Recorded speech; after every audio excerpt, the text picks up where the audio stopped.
সুপ্রিয় শিক্ষার্থীবৃন্দ, তোমাদেরকে আজকের অনলাইন পাঠে তোমাদের স্বাগতম জানাচ্ছি।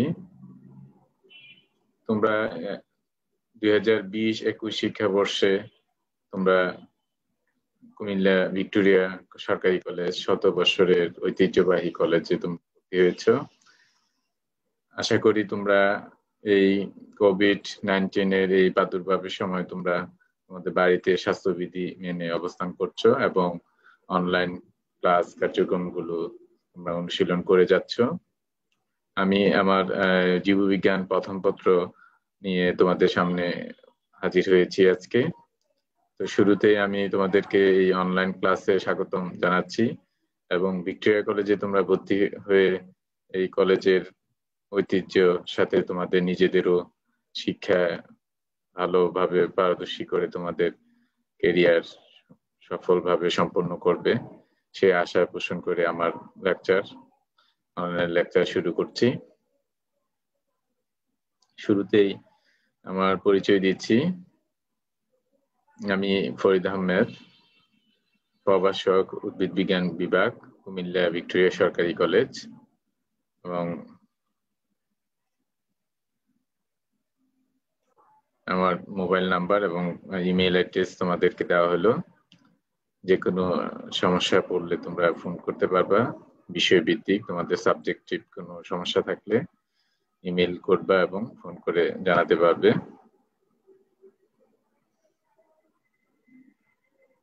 এবার আসো আমাদের পাঠ পরিচিতি। আজকে আমরা কি পড়াবো? তোমাদের একাদশ শ্রেণীর বিষয় হচ্ছে জীববিজ্ঞান প্রথম পত্র, আর প্রথম অধ্যায় কোষ ও এর গঠন, এটার উপর আলোচনা হবে আজকে।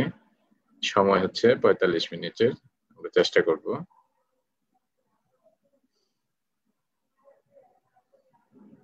দেখো, আমরা একটা ছবি দেখাচ্ছি এখানে।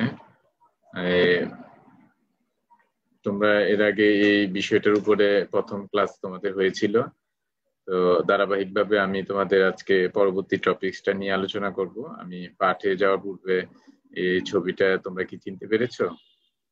ঠিক এখানে দেখো, এটা নিউক্লিয়াস, তারপরে সেল মেমব্রেন, এইগুলি হচ্ছে তোমার এন্ডোপ্লাজমিক রেটিকুলাম। এই যে এগুলি হচ্ছে এন্ডোপ্লাজমিক রেটিকুলাম। কিছু আছে তোমার মসৃণ আর কিছু আছে অমসৃণ। তারপর নিউক্লিয়াস, এই যে ঠিক সেন্টারে যেটা দেখতে পাচ্ছ তোমরা, এটা হচ্ছে নিউক্লিয়াস। তারপরে এই যে মাইটোকন্ড্রিয়া, তারপরে আছে বেকিউল, তারপরে রাইবোজোম, এগুলি হচ্ছে রাইবোজোম। এটা হচ্ছে লাইসোজোম। আমরা লাল তীর চিহ্ন দিয়ে আমরা যেটা দেখাচ্ছি সেটা হচ্ছে লাইসোজোম। আর এটা হচ্ছে তোমার মাইটোকন্ড্রিয়া। এগুলো এখানেও আছে মাইটোকন্ড্রিয়া, এই যে গলগি বডি। তাহলে আমরা দেখতে পাচ্ছি লাইসোজোম কয়েকটা আছে। এই যে লাইসোজোম, এগুলি সবুজ চিহ্নিত যেগুলি, এটা হচ্ছে লাইসোজোম। আরেকটা বিষয় হচ্ছে তোমাদের এন্ডোপ্লাজমিক রেটিকুলাম। এই যে দেখো, এগুলি হচ্ছে মসৃণ আর এগুলি একটু অমসৃণ। তাহলে মসৃণ এবং অমসৃণ। আজকে আমার যে টপিক, এটা একটা হচ্ছে লাইসোজোম আর একটা হচ্ছে তোমাদের এন্ডোপ্লাজমিক রেটিকুলাম। এই দুইটা বিষয়ের উপরে আমরা আলোচনা করব। এই যে দেখো, এন্ডোপ্লাজমিক রেটিকুলাম। একটু আগে আমরা যেটা দেখাইছিলাম এটা ছিল হোল একটা উদ্ভিদ কোষ বা কোষের গঠন ছিল। সেটার ভিতরে কি কি অঙ্গাণু আছে আমি সেই সবগুলো অঙ্গাণু আমরা এখানে দেখাইছি তোমাদের। এর ভিতরে আমরা যে টপিকসটা নিয়ে আলোচনা করব, একটা হচ্ছে লাইসোজোম আর একটা হচ্ছে এন্ডোপ্লাজমিক রেটিকুলাম। এই যে এখানে শুধু এককভাবে আমরা এন্ডোপ্লাজমিক রেটিকুলামের ছবিটা আমরা দেখাইছি। এখানে দেখো, এগুলো হচ্ছে সমান্তরাল ভাবে এগুলো আছে রেটিকুলাম গুলো, কিন্তু এটাতে কোনো ধরনের অমসৃণ না, এটা মসৃণ ভাবে আছে এটা।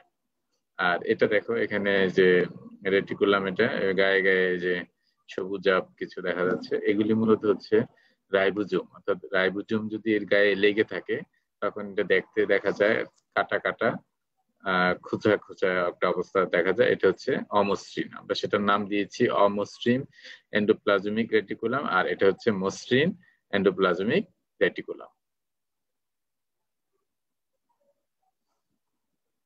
তাহলে আজকের পাঠটা কি হতে পারে? আমি তো তোমাদের ছবির মাধ্যমে কিছুটা তোমাদের আলোকপাত করেছি। তো আশা করি তোমরা বুঝতে পেরেছো। তাহলে আমাদের আজকের পাঠ হচ্ছে লাইসোজোম এবং এন্ডোপ্লাজমিক রেটিকুলাম। এই শিখন ফল, এই অধ্যায় পাঠ শেষে তোমরা শিক্ষার্থীরা যা যা শিখতে পারবে, 1 নম্বর হচ্ছে লাইসোজোম কি জানতে পারবে, 2 নম্বর হচ্ছে লাইসোজোমের যে গঠন সেটা বলতে পারবে, 3 নম্বর লাইসোজোমের কাজ বলতে পারবে, 4 নম্বর এন্ডোপ্লাজমিক রেটিকুলাম কি জানতে পারবে, এন্ডোপ্লাজমিক রেটিকুলামের গঠন বলতে পারবে, এবং 6 নম্বর যেটা সর্বশেষ এন্ডোপ্লাজমিক রেটিকুলামের কাজ বলতে পারবে। লাইসোজোম, তাহলে লাইসোজোমটা আমরা এখানে পিকচারটা দেখি। এখানে দেখো, এই হচ্ছে লাইসোজোমটা মূলত পিকচার। এটা হচ্ছে তোমার এন্ডোপ্লাজমিক রেটিকুলাম লাইসোজোম। লাইসোজোমের দেখতে পাচ্ছি, এটা হচ্ছে লাইসোজোম। তাহলে শুরুতে আমরা লাইসোজোমটা কাকে বলে আমরা সেটা জানবো। লাইসোজোমটা হচ্ছে সাইটোপ্লাজমে অবস্থিত, অর্থাৎ যে সাইটোপ্লাজম, যে উদ্ভিদ কোষ, এই উদ্ভিদ কোষে অবস্থিত যে অঙ্গাণু হাইড্রোলাইটিক এনজাইমের আধার হিসেবে কাজ করে। হাইড্রোলাইটিক এনজাইমের আধার হিসেবে কাজ করে, অর্থাৎ হজমকারী বস্তু হিসেবে মূলত সে ভূমিকা পালন করে। লাইসো শব্দের অর্থ, গ্রিক শব্দ যে লাইসো, সেটা অর্থ হচ্ছে হজমকারী, আর সোমা শব্দ অর্থ হচ্ছে বস্তু, অর্থাৎ হজমকারী বস্তু লাইসোজোম। তাহলে আমরা এখানে দেখো যে সাইটোপ্লাজম যে অঙ্গাণু হাইড্রোলাইটিক এনজাইমের আধার হিসেবে কাজ করে সেটাকেই মূলত লাইসোজোম বলে। আর গ্রিক শব্দ লাইসো শব্দ অর্থ হজমকারী এবং সোমা শব্দ অর্থ হচ্ছে বস্তু। বহু সংখ্যক নানাবিধ হাইড্রোলাইটিক এনজাইম একটা দ্বিস্তরী ঝিল্লি দ্বারা আবদ্ধ হয়ে লাইসোজোমটা তৈরি করে। লাইসোজোমটা আমরা কয় স্তরী পর্দা দ্বারা তৈরি হয়? 2টা স্তর, অর্থাৎ লাইসোজোম যে অঙ্গাণুটা তার প্রাচীরটা হচ্ছে 2টা স্তর, প্রাচীর দ্বারা, ঝিল্লি দ্বারা, আবরণী দ্বারা বেষ্টিত। আর এটা 1955 সালে দা দুবে এই অঙ্গাণুটার প্রথম নামকরণ করছেন লাইসোজোম। তাহলে এটা 1900 কত সালে? 55 সালে নামকরণ করা হয়েছে। এবার আসে উৎপত্তি। উৎপত্তিটা হচ্ছে তোমার এন্ডোপ্লাজমিক রেটিকুলাম। এন্ডোপ্লাজমিক রেটিকুলাম হতে মূলত উৎপত্তি হচ্ছে, অথবা এবং গলগি বডি আছে একটা, আরেকটা উপাদান উদ্ভিদ কোষে, সেই গলগি বডি থেকেও প্যাকেজকৃত বলা হয়। বিস্তৃতি, এটার বিস্তৃতিটা হচ্ছে পানি দেহ যে শ্বেত রক্তকণিকা, এই শ্বেত রক্তকণিকা কোষে অধিক সংখ্যায় লাইসোজোম দেখা যায়। প্রায় সব পানি কোষে, বিশেষ করে বৃক্ক কোষ এবং অন্তের যে আবরণী অন্ত, অর্থাৎ আমাদের যে পাকস্থলীর যে অন্ত, এই আবরণী কোষে লাইসোজোম আছে। তা কিন্তু আরবিসিতে লাইসোজোম থাকে, অর্থাৎ রোহিত রক্তকণিকা যেটা রেড ব্লাড সেল, এটাতে লাইসোজোম থাকে না, শ্বেত রক্তকণিকায় থাকে। আর সম্প্রতি আমাদের উদ্ভিদ কোষে আমরা লাইসোজোম পাওয়া গেছে, এবং তৈল জাতীয় পদার্থ ঝিল্লিবদ্ধ করা এদের প্রধান একটা কাজ। তৈল জাতীয় পদার্থকে ঝিল্লিবদ্ধ বা আবদ্ধবদ্ধ করা উলিওজোম বলা হয় উদ্ভিদ কোষে। এটা এরকম প্রায় সব প্রাণী কোষে, উদ্ভিদ কোষেও লাইসোজোম পাওয়া যায়। এরপরে আসলে লাইসোজোমের গঠন। এবার আসলে গঠনটা কিরকম আমরা সেটা আলোচনা করি। লাইসোজোমটা হচ্ছে মূলত বৃত্তাকার। লাইসোজোমটা আমরা এই ছবিতে দেখতেছো তোমরা, এটা আকৃতিটা কিরকম? বৃত্তাকার। তো লাইসোজোম হচ্ছে বৃত্তাকার। এদের ব্যাসটা হচ্ছে 0.2 থেকে 0.8 মিলিমাইক্রন এবং দ্বিস্তর বিশিষ্ট। আমরা এটা পূর্বে বলেছি যে লাইসোজোমটা, যে তার যে ঝিল্লিটা, সেটা হচ্ছে আবরণটা হচ্ছে দ্বিস্তর দ্বারা, সেই আবরণ দ্বারা বেষ্টিত। এদের ভেকুল থাকে, ভেকুলটা ঘন তরলে পূর্ণ থাকে, বায়ুপূর্ণ এলাকাটা ঘন তরল দ্বারা পূর্ণ থাকে ভেকুল। এবং রাসায়নিকভাবে এটা মূলত আবরণটা লিপোপ্রোটিন, ভেকুল ঘন তরলে পূর্ণ এবং লিপোপ্রোটিন আবরণী ঝিল্লি দ্বারা সে নির্মিত, অর্থাৎ তার যে আবরণটা সেটা লিপোপ্রোটিন আবরণ দ্বারা, ঝিল্লি দ্বারা নির্মিত। ঝিল্লি আবদ্ধ অবস্থায় প্রায় 40 ধরনের এনজাইম থাকে। ঝিল্লির ভিতরে আবদ্ধ 40 ধরনের এনজাইম থাকে। যেমন ধরো ডিএনএ এস, যদি এস শব্দটা থাকলেই তোমরা বুঝবে এটা এনজাইম। আরএনএ এস অর্থাৎ ডিঅক্সিরাইবো নিউক্লিক অ্যাসিড এস, তারপর RNA ribonucleic acid ase, acid lipase, esterase, saccharase, এগুলি সবগুলি হচ্ছে তোমার এই 40 ধরনের এনজাইমের কয়েকটা এনজাইমের নাম আমরা পড়লাম। এবার আসো পরবর্তী বিষয়ে আমরা যাব, লাইসোজোমের কাজ। লাইসোজোমের দেখো 1 নাম্বার আমরা বলবো যে এটা অম্লীয় পরিবেশে কর্মক্ষম হয়। লাইসোজোমের এনজাইম সমূহ, লাইসোজোমের যে এনজাইম গুলো আছে যে অম্লীয় পরিবেশ সেটার ভিতরে সে কর্মক্ষম হয়, কাজ করে। সাইটোপ্লাজমের যে নিউট্রাল পিএইচ এরা কর্মক্ষম থাকে না। পিএইচ যখন নিউট্রাল থাকবে, নিরপেক্ষ থাকবে, তখন সেখানে কোনো কাজ সে করবে না। তাই কোষের যে তেমন কোনো ক্ষতি হয় না, লাইসোজোমে কোষের কেমন ক্ষতি হয় না। আর প্রয়োজনের সময় সাইটোপ্লাজম থেকে এই প্রোটন এনে অম্লীয় পরিবেশ তৈরি করে এরা কাজ করে। যদি প্রয়োজন পড়ে সাইটোপ্লাজম থেকে প্রোটন আয়ন এনে অম্লীয় পরিবেশ তৈরি করে এবং সেখানে তারা কাজ করে। এদের কাজ হচ্ছে যে ফ্যাগোসাইটোসিস প্রক্রিয়ায় জীবাণু বক্ষণ করা। এদের একটা কাজ হচ্ছে যেটা শ্বেতকণিকায় হয়ে থাকে, যে ফ্যাগোসাইটোসিস প্রক্রিয়ায় জীবাণু বক্ষণ করা। 2 নম্বর হচ্ছে যে বিগলনকারী যে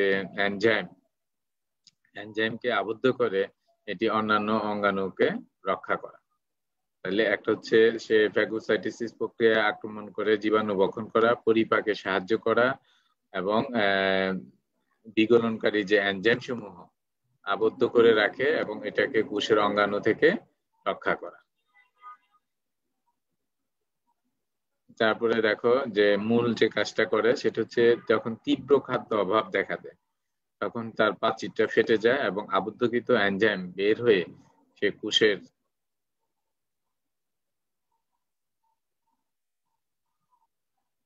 যখন তীব্র খাদ্যাভাব দেখা দেয় তখন তার প্রাচীরটা ফেটে যায়, অর্থাৎ যে লাইসোজোমের যে অঙ্গাণুটা সেই অঙ্গাণুর প্রাচীরটা ফেটে যায় এবং আবদ্ধকৃত এনজাইম ভিতরে যে এনজাইমটা আছে সেটা বের হয়ে এবং কোষের অন্যান্য অঙ্গাণুগুলোকে সে বিনষ্ট করে দেয়। এই কাজকে বলা হয় সহগ্রাস অর্থাৎ অটোফেগি। এভাবে সমস্ত পুষ্টিও পরিপাক হয়ে যেতে পারে এবং এতে অর্থাৎ খাদ্য যখন সংকট তৈরি হয় তখন এই ঘটনা আসে। এটাকে বলা হয় মূলত অটোলাইসিস। পরীক্ষায় তোমাদের আসতে পারে অটোফেগি কি। তাহলে অটোফেগিটা হচ্ছে তীব্র খাদ্যাভাবের অভাবের সময় লাইসোজোমের প্রাচীর ফেটে যায় এবং আবদ্ধকৃত এনজাইম বের হয়ে কোষের অন্যান্য অঙ্গাণুগুলোকে বিনষ্ট করে দেয়। এই কাজটাকে বলা হয় স্বগ্রাস বা অটোফেগি। তাহলে এভাবে সমস্ত পুষ্টিও পরিপাক হয়ে যেতে পারে, একে বলা হয় অটোলাইসিস। এভাবে যে সমস্ত কোষটাও পরিপাক হয়ে যেতে পারে এবং এটাকে বলে অটোলাইসিস। তাই লাইসোজোমকে আত্মঘাতী থলিকা বা স্কোয়াড বা অঙ্গাণু বলা হয়। এরা কোষে ক্যারাটিনও প্রস্তুত করে, এরা কোষে ক্যারাটিনও প্রস্তুত করে থাকে।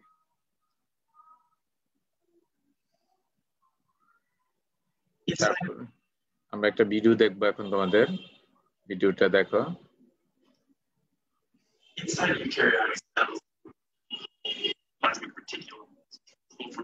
এন্ডোপ্লাজমিক রেটিকুলামের উপর এটা।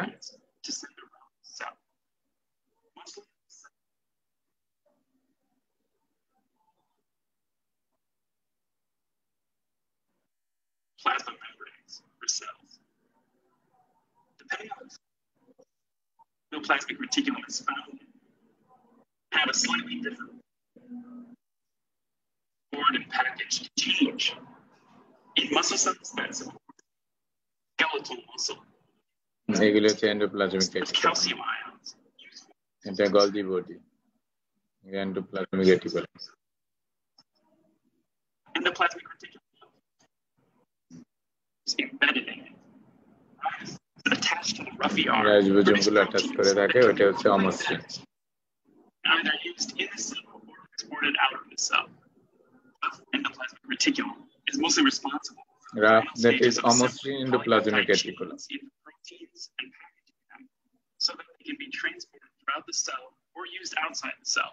স্মুথ এন্ডোপ্লাজমিক হচ্ছে এগুলি, এগুলি হচ্ছে অমসৃণ, মসৃণ, আর এটা হচ্ছে অমসৃণ।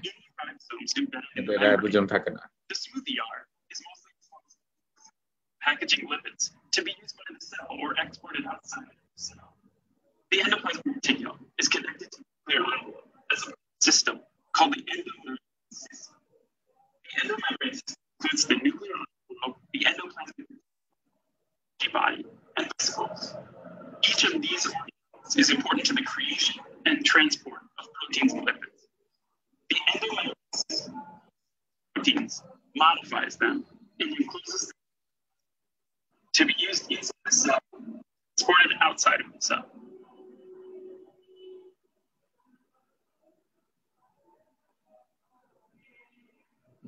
তোমরা এন্ডোপ্লাজমিক রেটিকুলামের একটা ভিডিও দেখলা, আমরা এখন এন্ডোপ্লাজমিক রেটিকুলাম একটা ছবি দেখাচ্ছি। দেখো এখানে এটা আমরা একটু আগে পড়ছি, এটা হচ্ছে মসৃণ এন্ডোপ্লাজমিক রেটিকুলাম, আর এগুলি হচ্ছে অমসৃণ এন্ডোপ্লাজমিক। যেগুলির রাইবোজোম আছে সেটাই মূলত মসৃণ, অমসৃণ বা রাফ এন্ডোপ্লাজমিক, আর যেটা মসৃণ সেটা হচ্ছে স্মুথ এন্ডোপ্লাজমিক রেটিকুলাম।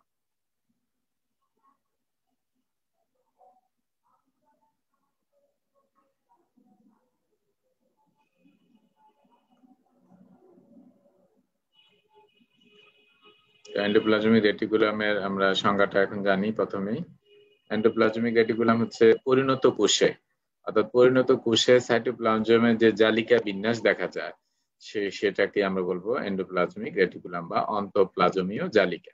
অন্তঃপ্লাজমীয় জালিকা। তারপরে আসে আবিষ্কার 1945 সালে, মূলত এটা বিজ্ঞানী পোর্টার এবং তার সঙ্গীরা 1945 সালে এটা যকৃত কোষে প্রথম আবিষ্কার করেন এন্ডোপ্লাজমিক রেটিকুলাম, এবং এই নামকরণ করা হচ্ছে 1953 সালে।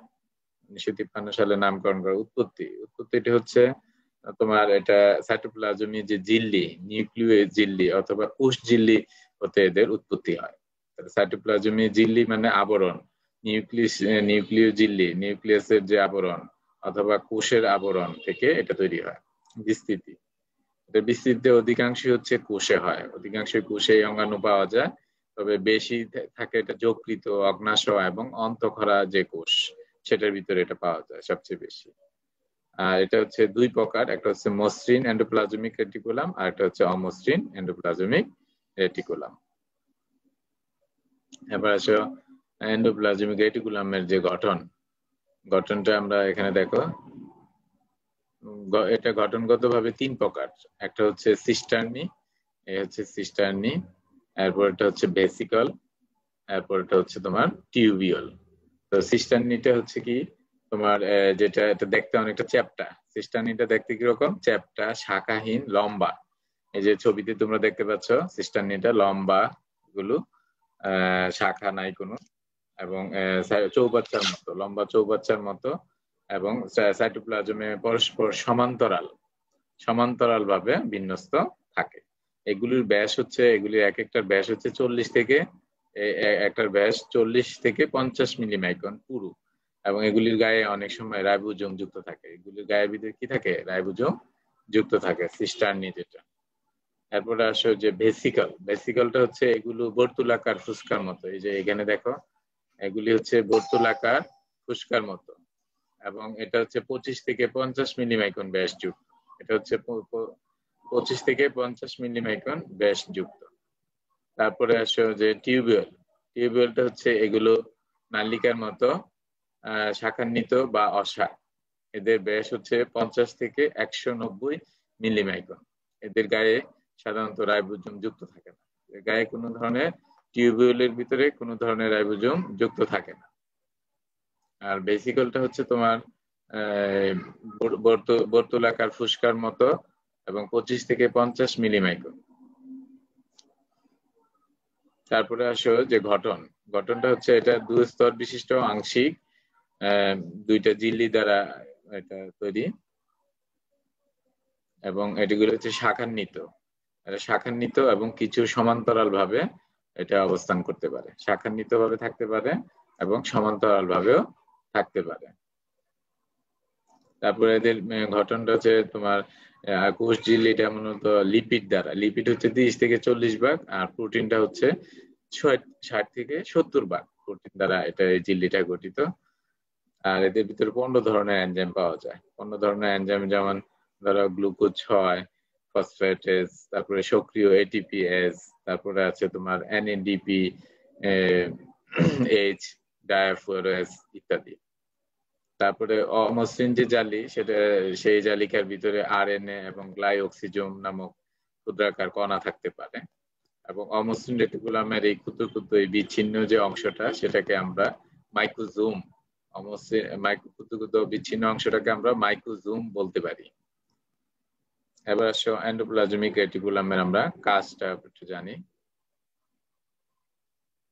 এক নম্বর হচ্ছে প্রোটোপ্লাজমের যে গঠন, অর্থাৎ এটি প্রোটোপ্লাজমের যে কাঠামোটা আছে আমাদের যে কোষের যে প্রোটোপ্লাজমটা সেই কাঠামো তৈরি করার ক্ষেত্রে এই এন্ডোপ্লাজমিক রেটিকুলাম ভূমিকা পালন করে এক।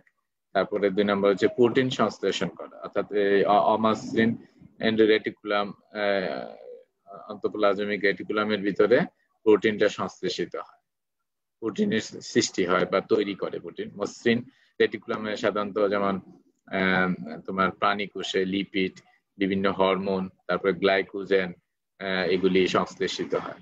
তাহলে মসৃণের ভিতরে হচ্ছে তোমার লিপিড, বিভিন্ন হরমোন, গ্লাইকোজেন সংশ্লেষিত হওয়া, আর অমসৃণে হচ্ছে প্রোটিন সংশ্লেষিত হওয়া। তারপর আসো 4 নাম্বার, যেটা লিপিড এবং প্রোটিনের যে অন্তবাহক হিসেবে কাজ করে। তারপরে আসো 5 নাম্বার, এরা কোষপ্রাচীরের সেলুলোজ তৈরি করে। কোষপ্রাচীরের সেলুলোজটা, যে কোষপ্রাচীরটা হয় আমাদের কোষ আবরণটা বলো, তারপরে যে প্রাচীরটা থাকে সেটার সেলুলোজটা তৈরি করে এন্ডোপ্লাজমিক রেটিকুলামের মাধ্যমে।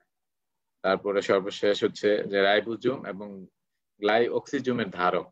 রাইবোজোম এবং গ্লাইঅক্সিজোমের ধারক হিসেবে কাজ করে, এটাকে বহন করা, ধারণ করা। তাহলে এই এন্ডোপ্লাজমিক ঘটন কাজে 2 প্রকার এন্ডোপ্লাজমিক রেটিকুলাম আছে। একটা পার্থক্য, একটা হচ্ছে ধরো অমসৃণ এন্ডোপ্লাজমিক রেটিকুলাম হচ্ছে কাঠামো, সাইটোপ্লাজমের কাঠামো হিসেবে কাজ করে, রাইবোজোম ধারণ করে, প্রোটিন সংশ্লেষণ করে। আর মসৃণ এন্ডোপ্লাজমিক রেটিকুলামে কি কাজ করে, কাঠামো হিসেবে কাজ করে। 2 নম্বর হচ্ছে রাইবোজোমকে বহন করে না। 3 নম্বর হচ্ছে প্রোটিন সংশ্লেষণ করে না, তবে লিপিড বা হরমোন সংশ্লেষণ করতে পারে। এটা হচ্ছে পার্থক্য, অর্থাৎ মসৃণ এন্ডোপ্লাজমিক রেটিকুলাম এবং অমসৃণ এন্ডোপ্লাজমিক রেটিকুলামের ভিতরে যে পার্থক্যটা সেটা। তাহলে অমসৃণটা কি কি কাজ করে, সাইটোপ্লাজমের কাঠামো হিসেবে কাজ করে 1, 2 নম্বর রাইবোজোম ধারণ করে, 3 নম্বর প্রোটিন সংশ্লেষণ করে। আর মসৃণ এন্ডোপ্লাজমিক রেটিকুলাম কি কাজ করে, 1 নম্বর হচ্ছে রেটিকুলাম কাঠামো হিসেবে কাজ করে, 2 নম্বর হচ্ছে রাইবোজোম সে বহন করে না, 3 নম্বর প্রোটিন সংশ্লেষণ করে না, তবে লিপিড এবং বিভিন্ন হরমোন সংশ্লেষণ করতে পারে। তোমাদের একটা একক কাজ দিচ্ছি আমি, 2টা কাজ। একটা হচ্ছে লাইসোজোম কি, এটা তোমরা আমার যে লেকচারটা তার নিচে কমেন্টস বক্সে লিখবা, তোমাদের রোল নাম্বার, তোমাদের হাজিরা দিবা, এন্ডোপ্লাজমিক রেটিকুলামের 2টা কাজ বর্ণনা করবা। অনেকগুলি কাজ আমরা আলোচনা করছি, শুধু 2টা কাজ লিখবা কমেন্ট বক্সে। এবার আসলে সারসংক্ষেপ আমরা কি কি পড়াইলাম এই পর্যন্ত।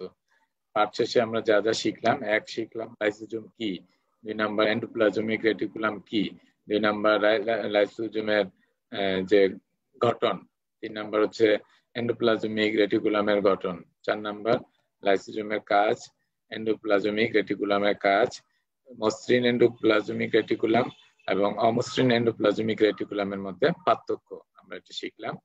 এবং ভৌত গঠন, তারপরে লাইসোজোমের এবং এন্ডোপ্লাজমিক রেটিকুলামের ভৌত গঠনটাও আমরা জানলাম।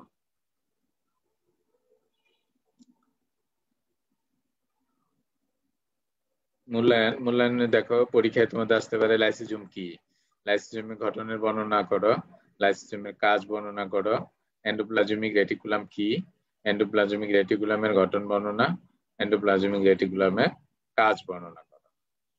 অর্থাৎ এটা তোমার সৃজনশীল প্রশ্নের মাধ্যমে এই প্রশ্নগুলো তোমার প্রয়োগ, অনুধাবন, তারপর জ্ঞান, উচ্চতর দক্ষতা এগুলি থাকতে পারে এই প্রশ্নগুলো।